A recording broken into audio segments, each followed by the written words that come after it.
Hola, buenas. Hoy os traigo un vídeo de variedad entre medias de todos los que estoy preparando. No me estoy dedicando al 100% al canal, pero estoy dedicándole bastantes más horas de lo normal y estoy trayendo vídeos casi diarios.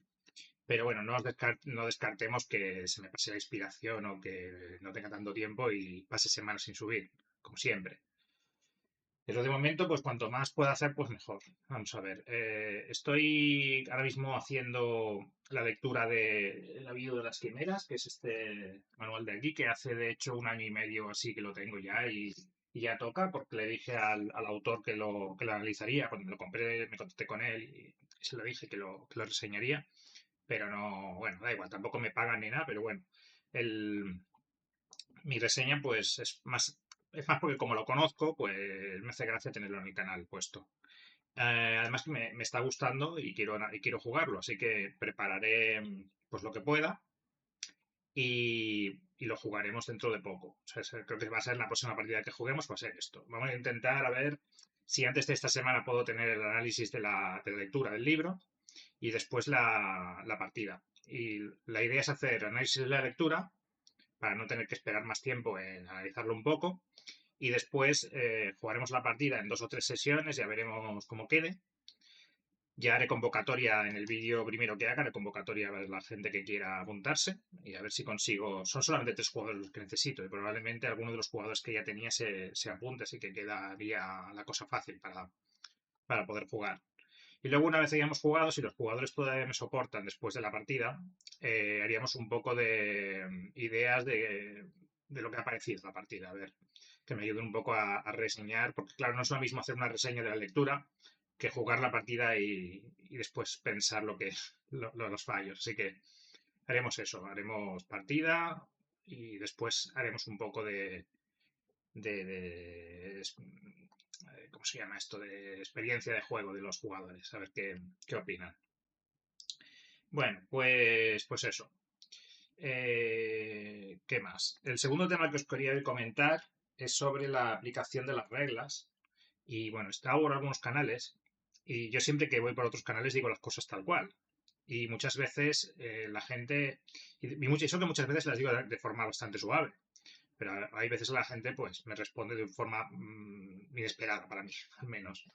Yo he estado en un canal viendo, bueno, he estado en varios canales y siempre que estoy en canales y escribo, siempre acabo o de bronca o quedo mal con alguien. Entonces, yo lo que quiero decir es que, por ejemplo, el caso que nos ocupa, no quiero decir que se haya respondido mal, simplemente a mí me ha parecido que se lo han tomado mal. Estaba en el canal Rol en Villafriki. Y bueno, el caso es que el vídeo que he visto trataba sobre las reglas de la llamada de Tulu, es el último vídeo que tienen subido. Y yo, pues ya sabéis que tengo vídeos aquí de la llamada de Tulu, he jugado muchísimo. Entonces, yo no dudo que él es un buen máster, he visto poco de su canal todavía, pero por lo que he visto me ha parecido muy bien y espero sacar tiempo para ver alguna partida más no digo para verla completa, pero para ver una partida más en profundidad. Entonces, en ese vídeo, el que lleva el canal de Rol en Villafriki, que son una pareja, pues el hombre, que no me acuerdo cómo se llama, habla sobre. Bueno, de hecho lo tengo en el Telegram, no sé, no me acuerdo cómo se llama, ya lo diré, lo puedo dejar en los comentarios el enlace al canal para que todos lo sepáis. Habla sobre su opinión sobre las reglas de la llamada de Tulu de combate. Bueno, más que su opinión, lo que hace es explicarnos cómo él las aplica. Entonces, a mí, pues, aunque por mi comentario pueda parecer, porque yo, claro, yo he dejado un comentario de cómo yo aplico las reglas, pero es que la gente, yo no sé qué pasa en el rol, pero cuando le dices a alguien, cuando dudas de algo que hace alguien o simplemente quieres dar tu opinión, como es el caso, que lo único que quería era decir, oye, pues yo las hago de esta otra manera, pues siempre parece que a la gente se siente contrariada por lo que estás diciendo y como que piensan que le estás negando su versión. Realmente me parece muy, muy válida, y se lo he dicho en los comentarios, que su manera de aplicar las reglas de la llamada de Tulu en combate, que es lo que he visto, es bastante más cruda y bastante más eficiente para cortar los combates, que muchas veces es lo que en Tulu se busca. Tú, por ejemplo, ya la aventura que vamos a jugar de las quimeras, esta, es un tipo de aventura que apenas tiene combate y que si tenemos un combate largo vamos a cargarnos la partida directamente. Es que no tiene mucho sentido tener un combate en una partida de ese estilo, que es de investigación pura y dura. De investigación y de suspense y de situaciones incómodas, de rol. Es una partida de rolear, como la mayoría de la llamada. Entonces, él tiene reglas, pues, de la casa que cambian un poco las reglas oficiales. Los cambios a mí, pues no me parecen, ya lo he dicho también, a mí no me parece la mayoría, algunos sí y otros no. Bueno, básicamente, la mayoría me parece que lo que haces es endurecer reglas que ya son bastante duras de por sí, eh, e incluso complicarlas, porque realmente no hay mucho que recordar de las reglas, simplemente, por ejemplo, los contraataques. Se puede hacer un contraataque por turno. Eso tanto se aplica a los jugadores como a las criaturas. Puedes hacer un contraataque por turno y todas las esquivas que quieras y a cada esquiva después de la primera le metes un dado de penalización. No te tienes que acordar de cuánta gente hay ni de cuántos te están superando. Simplemente por cada contraataque que recibas después del primero tienes una penalización para poder esquivarlo. Ya está. Pero según, bueno, eso.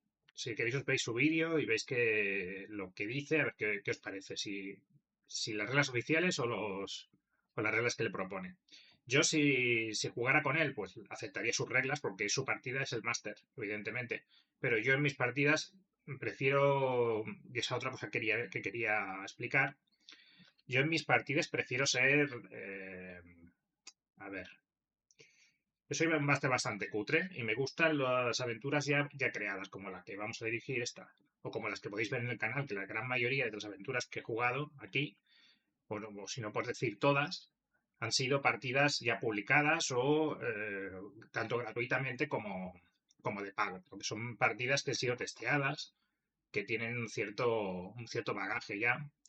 Y claro, yo considero que tanto las reglas oficiales de los juegos como las reglas, o sea, como las aventuras ya publicadas, están de una manera concreta por algo. Y de hecho estoy haciendo mi libro y me he dado cuenta, precisamente, he incidido mucho en eso, en que si yo pongo un cambio, tanto sea narrativo o sea un cambio de reglas, ese cambio va en función a que yo he hecho unas pruebas o he tenido en cuenta unos supuestos durante meses.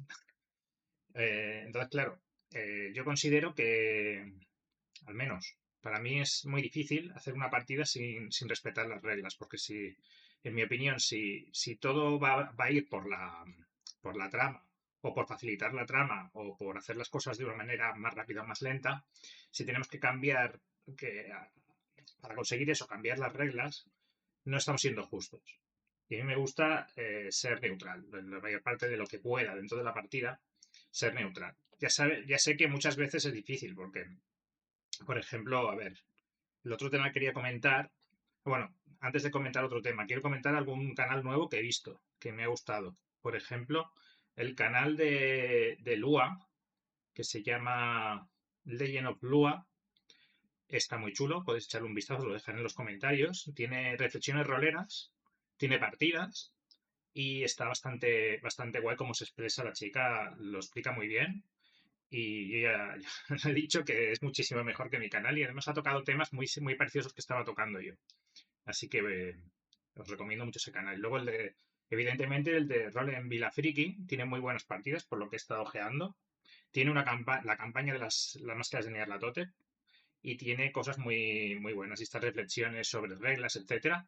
Aparte, están creando una comunidad en Telegram que todavía no he podido entrar, pero que bueno, ya veremos porque no he encontrado el enlace. Pero sí que he entrado en la comunidad de YouTube.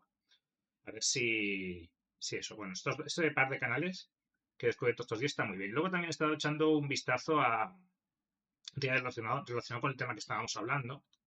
He echado un vistazo al canal de Sirius Senra, todos los vídeos que me había dejado por ver, porque hacía años que no veía. Y hay uno de ellos que me llamó ayer la atención, que es el vídeo del triángulo de la complicidad, que quiere decir en qué posición se sitúa el máster respecto a los jugadores. Si es su enemigo, si es su amigo o si es neutral. Entonces, ahí, en mi caso concreto, lo que quiero decir, y también para que los que queráis jugar conmigo pues lo sepáis, yo siempre intento ser neutral, intento ceñirme a las reglas.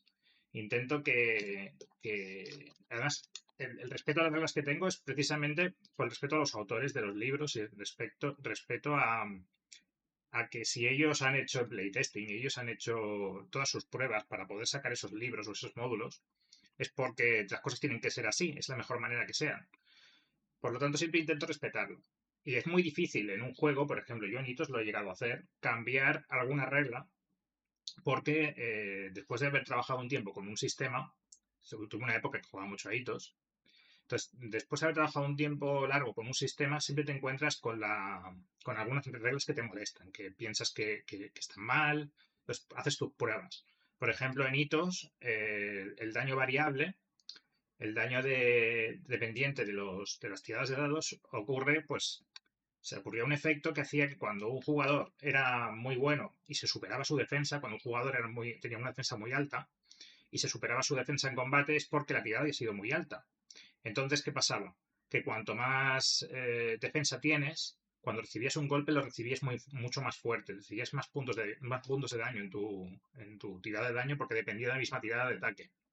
Entonces estuve un tiempo pensando si era mejor, de hecho lo apliqué en algunas partidas y en algunas veces pues me pareció bien el resultado incluso, que si era mejor tirar el daño por separado, pero claro, tirando el daño por separado estamos añadiendo otra tirada al combate y de hecho tampoco es que sea equitativo. Y al final pues me di cuenta que narrativamente y en cuanto a tiempo ahorrado y todo, era muchísimo mejor dejarlo como estaba. O sea, estuve jugando unas cuantas partidas con ese cambio y después lo dejé como estaba. La llamada de Tulu, en concreto el séptima, y es lo que comenté en el vídeo del hombre este el otro día, tiene muchísimas reglas. O sea, está hecho de una manera que te vienen las reglas básicas y luego en el capítulo mismo de cada regla te añade unas reglas optativas, opcionales que puedes tener. Por ejemplo, la regla básica diría que la iniciativa va por orden de destreza. La regla avanzada sería tirar la iniciativa. Simplemente tirar la iniciativa, los jugadores con armas de fuego tienen bonificadores para atacar antes. Es más complicada, sí. No es mucho más complicada porque realmente es una tirada y tener en cuenta este tema que os digo de las armas de fuego y ya está, y ver los grados de éxito, y se hace una sola vez por combate. Pero realmente a algunos masters pues les molesta esto o piensan que si el combate no es importante, no es necesario hacer tantas tiradas. Simplemente lo quieren despachar cuanto antes.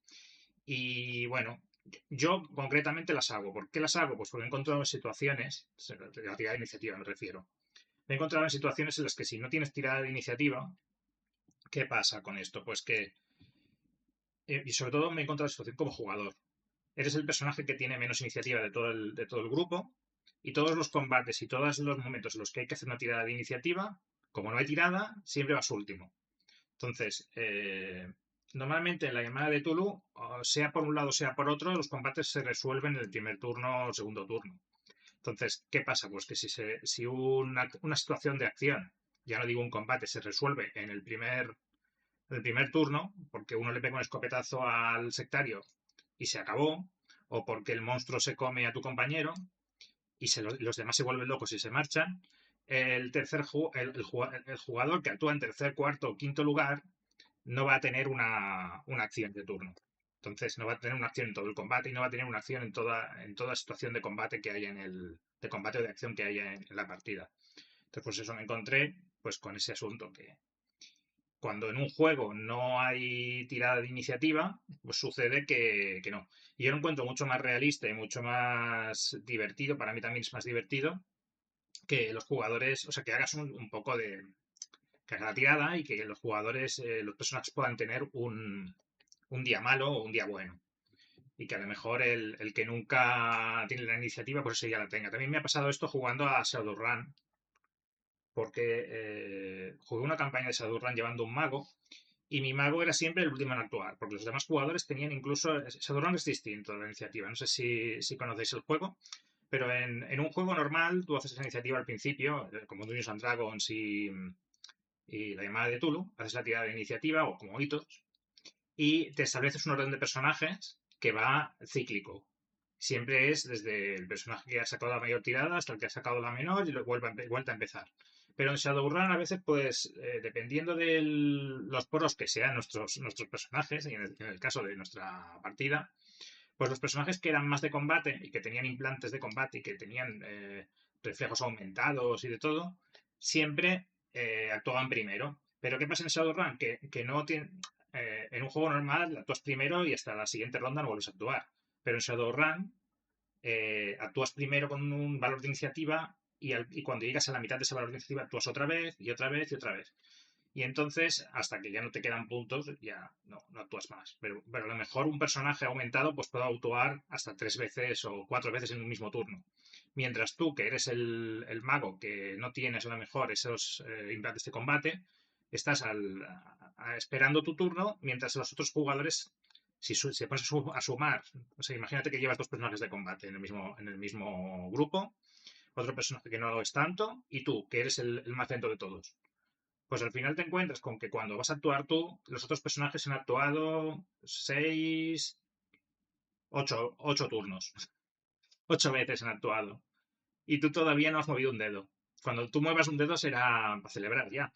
Pero si se juegan 8 acciones de combate delante tuyo, es muy probable que cuando te toque a ti no queden malos para matar ya. O estés en una situación muy, muy desfavorable. Bueno, pues eso.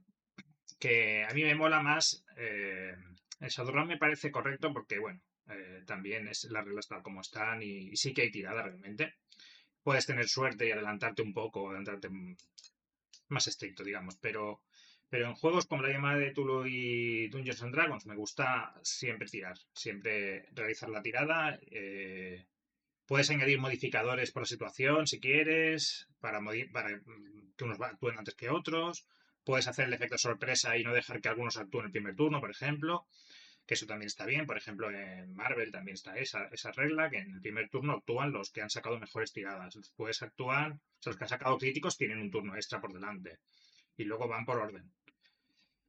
Pues eso, a mí me gusta eso. Me gusta que exista la posibilidad de que los personajes actúen. Y luego, más temas de estos que salen en este vídeo. Bueno, lo del triángulo de la complicidad que os quería comentar. Es lo de dónde te sitúas tú. Pues a mí yo me situaría en el neutral, si pudiera ser siempre en el neutral. Pero claro, ¿qué pasa muchas veces? Que no se puede ser neutral porque una partida. Está la luz apagada, se me ve muy oscuro. Bueno, a ver. La neutralidad a veces no es posible, pues porque no nos gusta, por ejemplo, llegar a una total kill party, porque las reglas lo digan. Entonces, que te prepares una campaña y mueran todos los personajes es una cosa que casi ningún máster quiere, a no ser que tengamos algo preparado para después de la muerte. Puede ser, tengamos algo preparado. Y cometamos el fracaso en un éxito, como dice uno de los últimos vídeos de Lua. Y bueno, sería ese tema. Y luego también está el tema de que no queremos realmente, aunque queramos ser en algunos casos enemigos a nuestros personajes, como yo creo que en algún momento hay que ser enemigos, porque claro, si tú llevas, por ejemplo, estás en un combate o estás en una situación en la cual tienes que ser cabrón porque los PNJ son unos cabrones y se van a poner a maquinarlo todo lo posible para perjudicar a los personajes, es la manera lógica de actuar. Así que tienes que ser un poco cabroncete y actuar de la manera más dañina para los personajes, ya sea en combate o sea en situaciones sociales o sea como sea. Si la situación lo requiere, hay que serlo. Pero a veces hay que ser buenos. ¿Cuándo hay que ser buenos? Pues por eso, para evitar una total kill party o para evitar la muerte de los jugadores tontamente. Cuando un jugador se ha preparado un personaje, si sobre todo si estás jugando una campaña, estás jugando con Sol no tanto. Pero si estás jugando una campaña y el jugador se ha preparado su personaje o incluso lleva tiempo con él, que muera de la manera más estúpida, porque lo digan las reglas, pues a veces es injusto o puede parecer injusto. Tiene que ser eso. Y luego tenemos el tema de los one shots, que muchas veces también yo suelo jugar partidas cortas y one shots. ¿Qué pasa muchas veces? Que quedas con unos jugadores que a lo mejor ni siquiera los conoces mucho y esperas tener una partida de 2 sesiones o una partida larga de 3 horas simplemente. No te interesa que a la hora de juego los jugadores, alguno muera. Porque en un one shot de 3 horas, si se muere uno a la hora de juego, para jugar otras 2 horas no vale la pena darle un personaje muchas veces. O a lo mejor no tienes nada preparado y la partida va a quedar peor. Entonces hay que echar de vez en cuando un capote, eso sí que es verdad. Lo que pasa es que hay capotes y capotes también, ¿eh? Que yo he estado en partidas que con tal de llegar al final de la partida con todos los jugadores, pues me he encontrado con situaciones, sobre todo en la llamada de Tulu, ¿eh? Partidas de la llamada de Tulu. Las antiguas eran muy a saco, las partidas como las máscaras de Nyarlathotep, la de los Tonians y todo eso, las partidas tradicionales, realmente no eran partidas de terror, estaban muy pensadas a la caza de monstruos prácticamente. En algunos casos, el último tercio de partida era un tren de la bruja. Era salir un monstruo, matar y tal, ir a lo mejor a otra dimensión y liarse a matar monstruos. Entonces, muchas veces ahí se peca de Master Mamá, porque esas partidas realmente no estaban muy bien testeadas, la dificultad era altísima. Y yo me he encontrado por situaciones de partidas antiguas, jugadas, ya os diré a lo mejor el enlace a una, en la cual te vas encontrando sala a sala monstruos nuevos y luchas con ellos. Pues yo me he encontrado con la situación de un jugador que en el último tercio de la partida le habían cortado un brazo unos Migo, los habían capturado y le habían cortado, no me acuerdo si un brazo o una mano. Y ese jugador pues estaba jodido, le faltaba el medio brazo, estaba mal del asunto. Pero claro, había una última parte de la aventura que tenías que viajar creo que era desde Europa, que es donde había ocurrido eso, hasta el Cairo o algo así, o Arabia, no me acuerdo dónde era en el sur, era en un país árabe. Y claro, eh, por hacer llegar a todos los jugadores al final de la partida, pues ese tío con el brazo colgando, le envolvieron el brazo, le pusieron 4 curas y se lo llevaron al Cairo. Cuando realmente, si queremos ser consecuentes con la historia y queremos ser un poco consecuentes con lo que ha ocurrido, tendríamos que haber cogido a ese jugador, ese personaje, y sacarlo de la partida metiendo en un hospital o algo. Porque por mucha urgencia que tuviera el mundo, llevar a un tío al que le acaban de cortar un brazo de viaje al Cairo a detener a los sectarios o a detener a los monstruos, pues como que no, que no acaba de... A mí no me acaba de funcionar eso y es como pasarse 3 pueblos de Master Mamá también. Entonces yo antes hubiera dado otro personaje rápido y mira, te doy este personaje y lleva a este o lleva a este guía que han contratado o alguna cosa así. Que precisamente para eso, para ese tipo de situaciones, cuando un personaje, la llamada de Tulu, se muere o tiene que desaparecer de la aventura porque está muy herido, para este tipo de situaciones tenemos esto de aquí, que creo que lo he enseñado en algún vídeo, a ver si lo podemos ver. Sí, los decks de la llamada de Tulu, son 4, de hecho. Sí. Y hay uno de ellos que se llama Curious Characters Deck, este de aquí, que nos va a traer una colección de 40 y no sé cuántas cartas, cada una de ellas con un investigador. Y son investigadores cliché, bueno, a más no poder.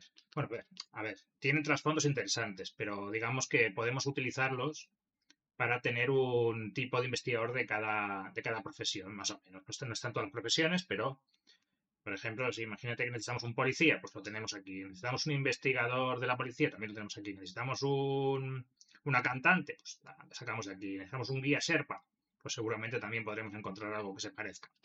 Entonces es algo que está en inglés, pero me parece que no sé si está publicado en castellano esto, me parece que no. Pero de todas maneras, son estadísticas, tiene su trasfondo y tiene pues lo que tendría la ficha. Son fichas de personaje, básicamente, en una carta.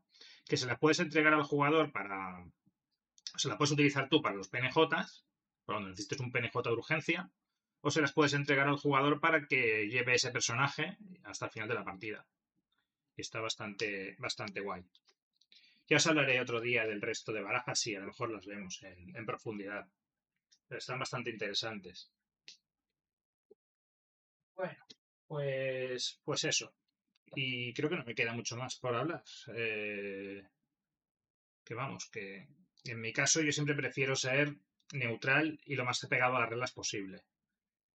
Porque si intentamos hacerlo todo de cara a la historia, al final, ¿a qué estamos jugando? O sea, es eso. Que es como cuando jugamos un juego de mesa. Si nos empezamos a saltar las reglas, ya sé que el rol no es un juego de mesa al uso, pero sí que yo creo que es importante conservar unas reglas como los hábitos en el deporte. Hay que ser justos también, que si una cosa una vez es X, ¿no? La próxima vez que ocurra no vaya a ser Y. Y que si una cosa es históricamente de cierta manera, pues no cambie. O que si yo qué sé, ya me entendéis. Bueno, pues ya está. Nos vemos en el próximo vídeo cuando se me ocurra otra cosa.